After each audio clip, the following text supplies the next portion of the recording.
So you vow to love the person you marry for better or for worse. What does for better or for worse means? Does it mean that despite what you do to each other, despite what you encounter, despite how one of you behaves, or despite the fact that one of you breaks the other's trust, or despite the fact that something irrevocable and irreparable happened in your marriage, you're supposed to stay? Is that for better or for worse? Today, I want to talk to you about what for better or for worse means, in my opinion, at least. In my opinion, when you say you marry someone for better or for worse, it does not mean that it is a lifetime commitment to a noose around your neck. It does not mean it's a lifetime commitment to your unhappiness. It does not mean that you vow to take whatever this person gives you, despite the fact that you're losing your individualism or you're losing yourself. I don't think that I serve a God who will want to see you broken at the hand of someone else, especially when that God is not about breaking you himself. For better or for worse, in my opinion, has more to do with commitment and less to do with love. When you say you marry someone for better or for worse, it means that you're committed to this process. It means that your level of commitment coming in is going to be the same throughout the course of the relationship. And understanding that commitment changes, understanding that that level of commitment will be tested, understanding that that commitment will not always be strong, even though you want it to be strong. Your commitment may waver. And that's the truth. Because a lot of people feel that when they get married, that their love will sustain the relationship through better or worse. That's not the truth. Love does not stay the same. The puppy love you had when you got married at 19 is not the same love you have for each other when you reach into your 20s. And the love that you have for each other in your 20s is not the same love you're going to experience when you go through your 30s, your 40s, your 50s. You get the gist of what I'm saying. It's not that you will love each other less. There are moments, like I have always said, when you will not like each other. And that lack of likability in that moment may threaten or make you question your love for that person. But no one stays married because the love is so strong that it supersedes the commitment.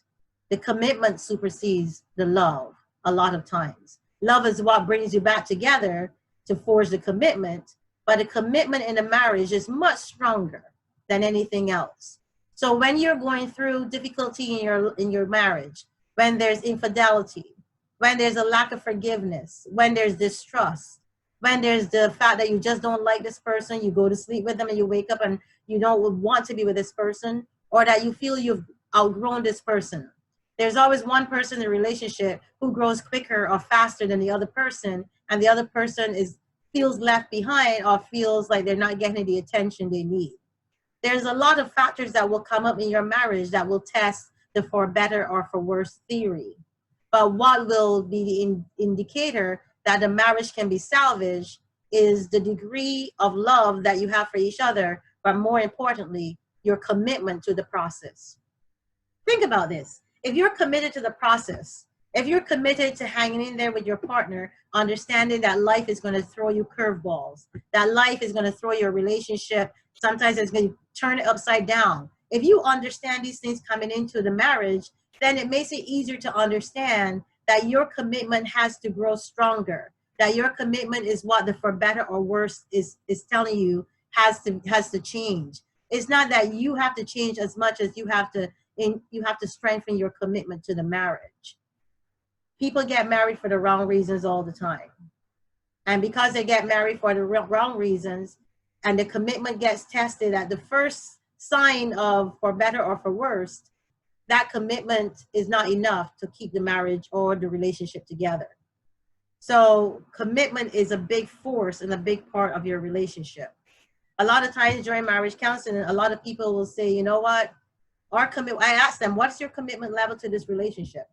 Some people are on the same page. Most of the time, people are not on the same page, because commitment shouldn't waver based on how you feel. Commitment is something that you set the standard for, is part of your foundation coming into the marriage. But what is not happening in a lot of marriages is that people do not understand what that commitment looks like moving forward. They have not opened up the pages of and seen the future. And because they have not seen the future problems or the future challenges, their commitment or their level of commitment in that moment is only based on that moment. But in that moment, what's happening? In that moment, you're happy, you're euphoric. In that moment, there are no challenges presented. So your commitment is strong. Of course, you're going to say, yeah, I'm committed to this marriage. But the strength of the marriage and the testing is what defines the strength of your commitment. So when you're gauging the commitment in your marriage, you need to recognize and see that your commitment is really based on other factors other than what you determine that commitment to be. Nobody is prepared for challenges in a marriage. Let me say that again. Nobody is prepared for the challenges that arise in marriages. Is almost the same as nobody is truly prepared for death.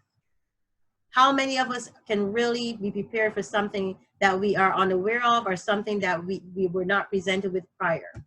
So in your marriage, you're going to have situations and circumstances that arise that will dictate the course of your marriage, that will challenge the course of your marriage. But if your commitment is strong, if your commitment is steadfast from the beginning, and if it's unwavering, and I'm not saying stay committed to a marriage where you're losing yourself. Remember, I started earlier by saying that the God that I serve would not want you to lose yourself at the expense of somebody else finding themselves, or at the expense of somebody else trying to figure out or find themselves. I'm a firm believer that you need to be happy. And if happiness is a choice, like they say, always choose happiness. Not at the other person's expense, but make sure that you're not losing who you are as a result of somebody else taking you down a rabbit hole. So test the strength of your marriage today. Ask yourself, where is my commitment level in this marriage? Am I committed to this marriage? Am I committed to seeing this all the way to the end? And then realize that the end could be a long way from where you are right now. If your commitment is wavering, if your commitment is not where it's supposed to be, then you need to revisit that whole clause of for better or for worse. But for better or for worse is really contingent upon the level of your commitment. My name is Ingrid Felton. As always, thank you for visiting my YouTube channel today. I hope that something I said today added some kind of value to your life, to your relationship, and to yourself. Because remember, marriage is about two people, not just one person.